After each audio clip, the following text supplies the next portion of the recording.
I am from Bangladesh, and if you know anything about the history, most people don't.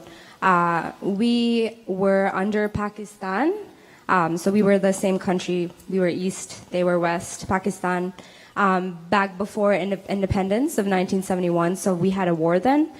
And we won the war. We're now a sovereign nation. But since then, there's been a lot of beef with Pakistanis and Bangladeshis. Back in sophomore year, I was at a party and I made a friend who was Pakistani. And he was originally from Pakistan as well. He's an international student.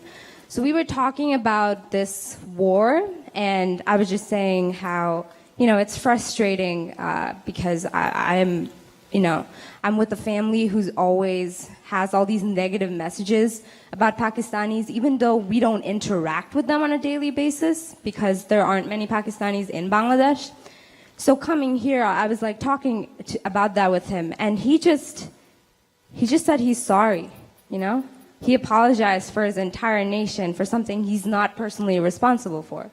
And I just thought that was wild. Like, you didn't have to do that. And that made me really appreciate the humanity, the overriding humanity behind it all.